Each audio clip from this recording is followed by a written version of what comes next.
Too Many Toyotas.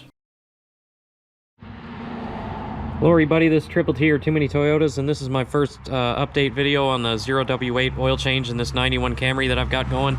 I did make one short video the first week that I was out here, but I was going to make some more, and then we had a check engine light and a couple other things happened, and basically the short form video was going to be way too compressed, and I kind of wanted to just get more information into the video, so we're just going to do it this way instead. I'm going to get some clips in that I was going to include in the short video that are going to partially explain it, then we're going to go through it in a bit more detail. But I also just wanted to point out that I got my Avalon with these new Camry wheels, so they're looking really nice. But we're going to start with last week when I had a check engine light on this thing. We're going to get a bit into it. My Camry survived its third week of 0W8 oil. Here's how it's going. Through a complete comedy of errors, I forgot to get another quart of Toyota 0W8 on every single workday this week, so unfortunately we're going to have to start filling it up, topping it off with this.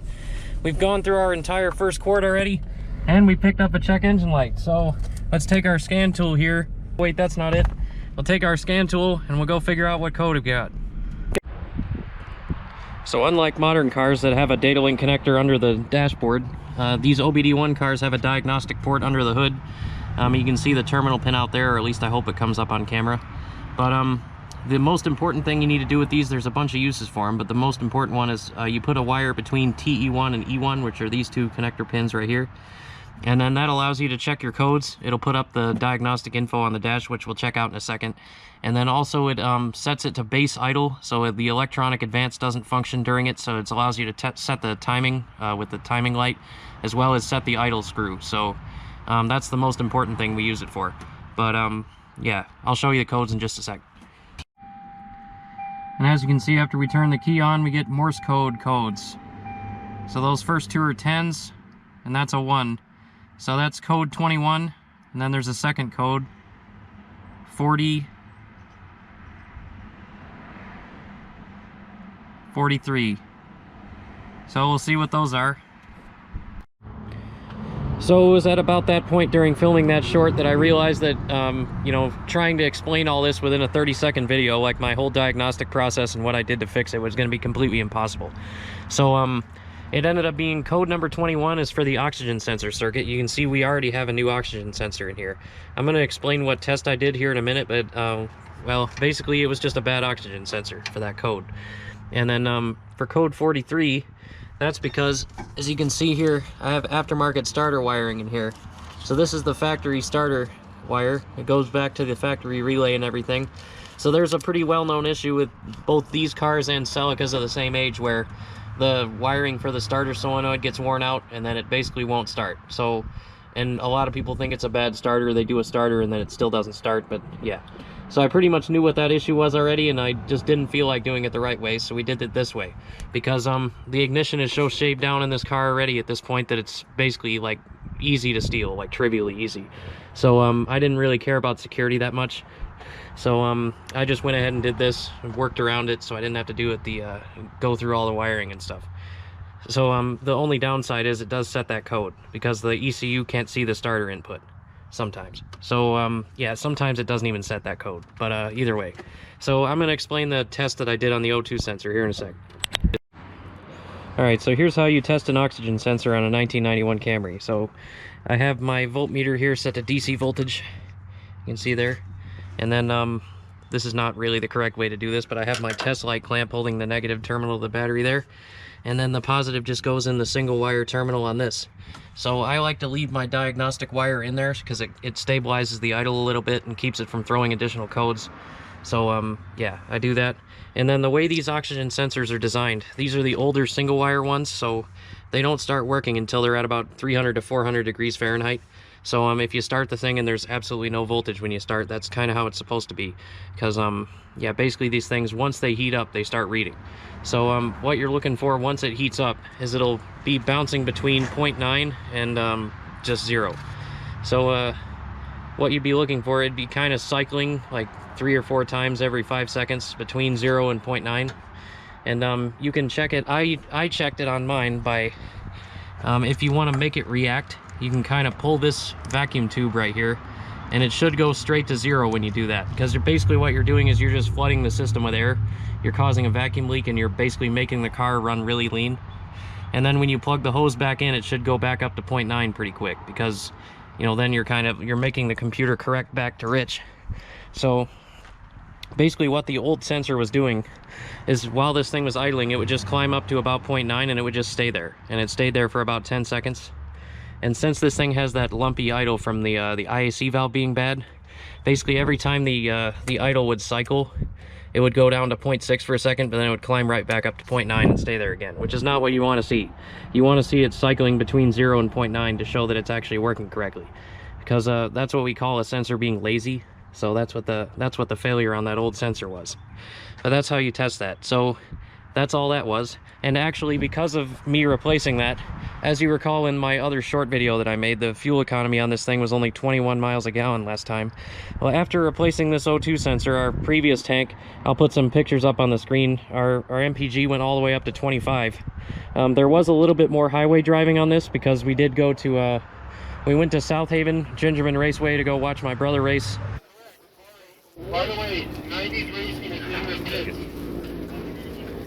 Pictures.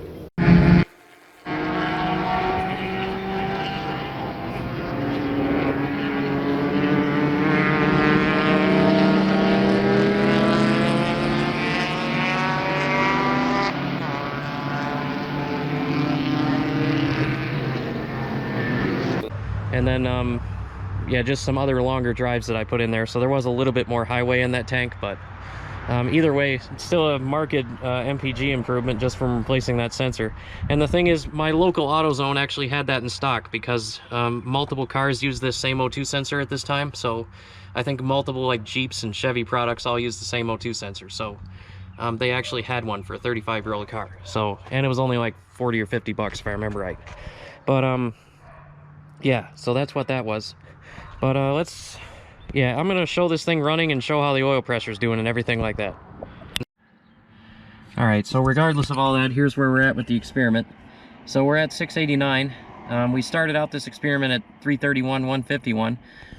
But so yeah, we've driven about 530 miles so far in about 4 weeks, which is not as many miles as I'd like to put on it. But the thing is, my Avalon's a lot more convenient for commuting. Mostly because my drive to work is mostly filled with like stop and go traffic and really busy roads, so having an automatic is kind of nice for that. But so I basically just only drive this thing on the weekends, and then after work with any errands that I have to run around town, and then, you know, some little trips on the weekend here and there. But so yeah, let's do another cold start at this point and see what the oil pressure looks like. So it still comes right up. Still stays right at 60 or 62. So now let's listen to it run. It has been sitting here. I took it to church this morning, but it's about 5:47, so it's been sitting here all day. So that is pretty much a cold start. Well, let's see how it sounds now.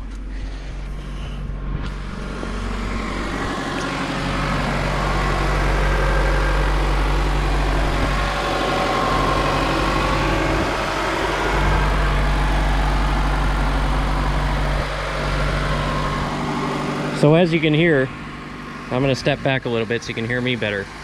So as you can hear, it's still running pretty much the same as it was. There's no additional knocking sounds or any other weird issues. It's been, like I said, I was telling a buddy of mine the other day, probably if somebody had snuck into my driveway and done this oil change without me realizing, I probably wouldn't have even known, because it's still running basically how it was. The oil burning, however, is another matter, and I'm going to tell you about that in just a second. Alright, so the oil burning on this thing is another story. So basically at the beginning, in my first video, I claimed that this thing burned about 1,000 miles a quart before I started this whole thing. Now that might have been a bit optimistic on my part. The more I'm trying to remember how much this thing used to burn, the more I'm thinking it was more like 500 to 750 miles a quart. Because yeah, it's always burned a lot of oil, but it's not been burning this much oil. So like I said, we've only gone about 530 miles. And you can see where the dipstick is. The oil itself doesn't look too bad. As you can see, it's about half a quart low right now. But the thing is, as you can see from the part of the short video that I did, I got some 0W8 Mobile 1 here. As you can see, that's how much we've already put in. So we're at about, we've already put in 2.3 quarts or so, and we're already another another 0.7 or so quarts low. So that's like 2.7 quarts of oil burned in 530 miles. That is some pretty crazy amount of oil burning. I might even do a little bit of math here and see how many miles per gallon we're getting on our oil, just to see how much of that we're burning. We're basically pre-mixing this thing at this point. And the more I was thinking about that, I wonder if that took the O2 sensor out, because you know, it would make sense. And I'm sure the catalytic converters are having a grand old time as well. Okay, but regardless, that's where we'll wrap up this video for today. I'm probably going to do another compression test at some point, but not today. We'll probably do that in another video after I put a few more miles on it. But the next plan for this series here is that there's an autocross in Traverse City on May 16th. And provided this thing doesn't blow up or have any other mechanical issues before then, I'd like to bring this out to that autocross. And if it survives that autocross, I feel like we're doing okay. But yeah, and Traverse City is almost a 3-hour drive from my house. It's pretty close to that, maybe 2.5. But yeah, so anyway, look forward to that. This has been Triple T or Too Many Toyota signing off.